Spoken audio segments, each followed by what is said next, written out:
一本阴符经寥寥几百字，不但道破天机，还让人看到了繁荣昌盛的秘诀。到底这本阴符经有多厉害呢？明道居士解密。大家好，我是明道。阴符经啊，大家可能听得比较少，大家的认知体系当中，更多的还是大家耳熟能详的《道德经》、《易经》什么的。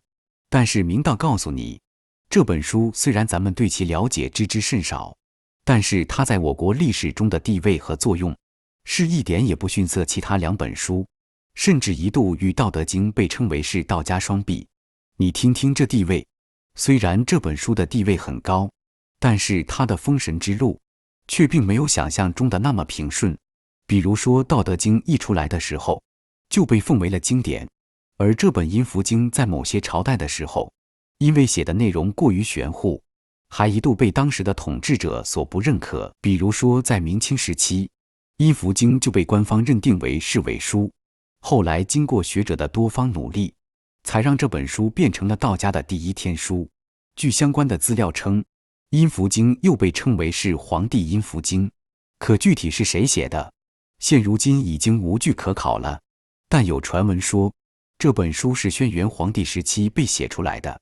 关于它的传承，还有一种说法，就是在成文不久之后，辗转到了鬼谷子手中，而鬼谷子他老人家经过一番研究之后，将这其中的奥秘传授给了自己的学生们，所以啊，就有了春秋战国时期的纵横捭阖。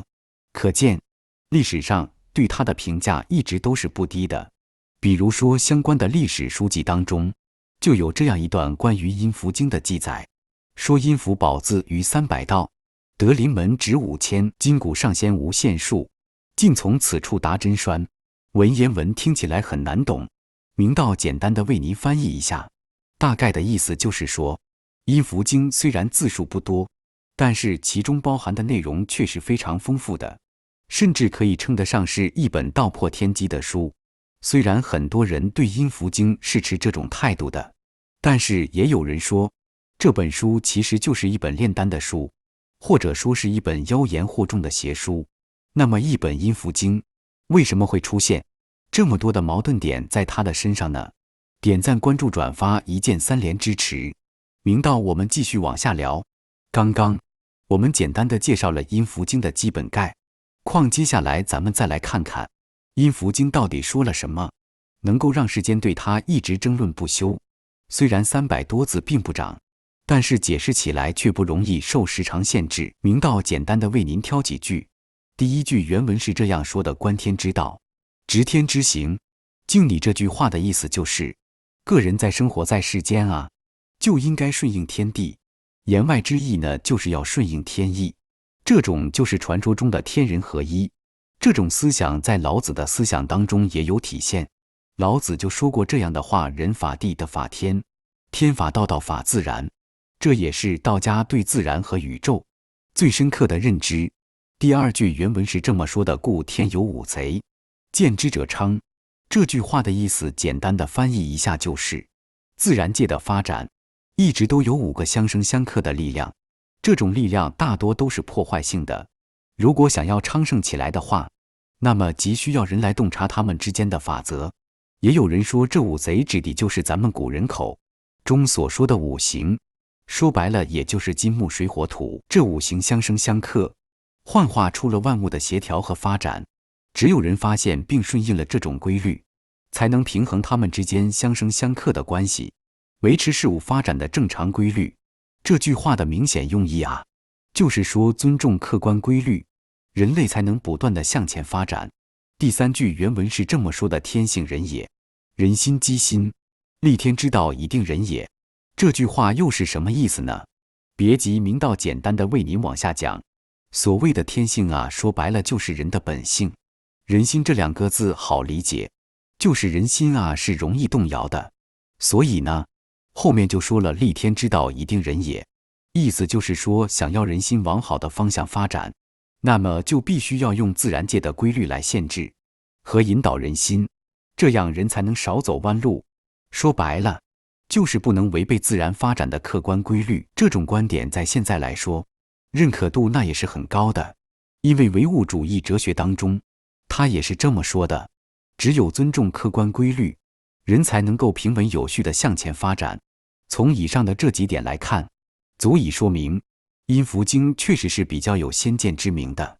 其实在整个阴符经当中，不光是这几句有很深的寓意，后面的文字也是相当的有内涵。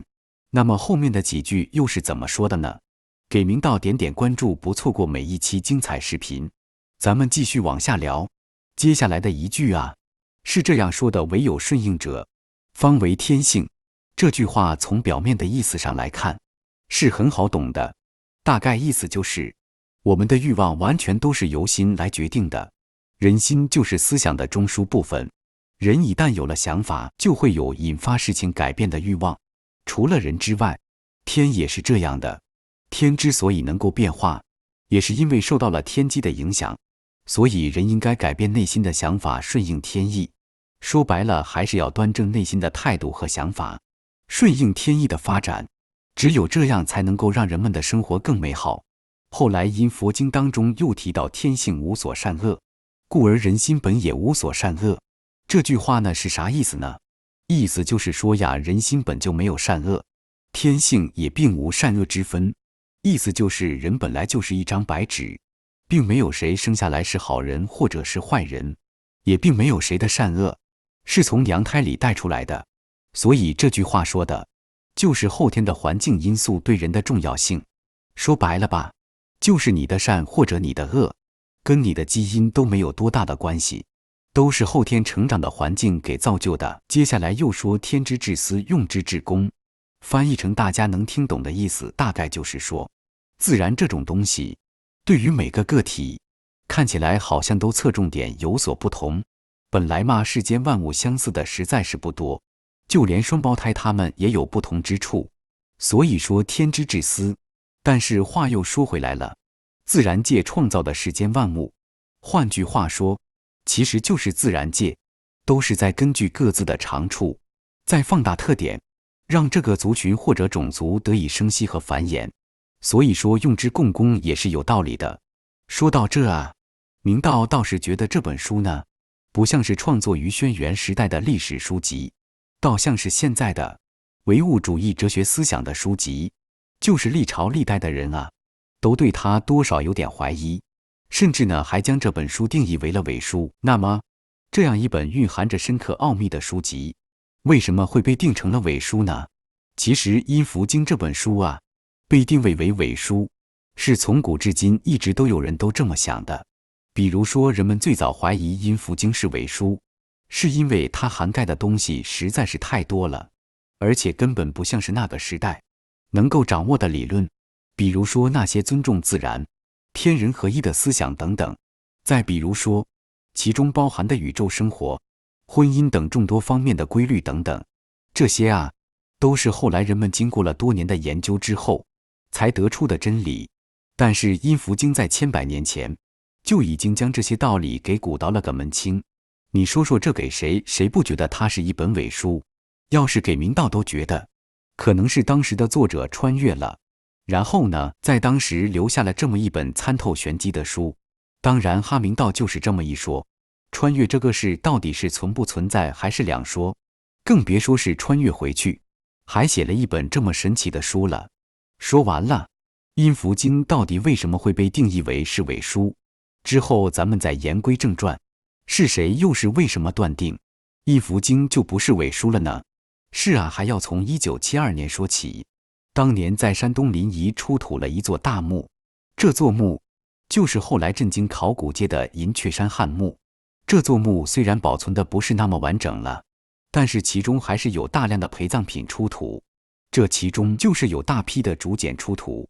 大家都知道，咱们古时候的书基本上都是刻在竹简上的，一旦发现了竹简，就证明很有可能有文字出现。经过考古学家的清理和研究之后，发现大家的判断一点都没有错，果然啊，竹简上面有文字，而且这些文字就是阴符经，所以大家断定阴符经应该是真书无疑。汉墓中出土的阴符经一经问世，直接就推翻了阴符经是伪书的说法，这也给被争论了近千百年的阴符经正了名。一本旷世奇书不但道出了天机，还教会了我们很多的道理。实际在这里不禁为我们的先人点赞。好了，今天我们就聊到这里。你们觉得阴符经为什么能够参透天机呢？欢迎留言一起讨论。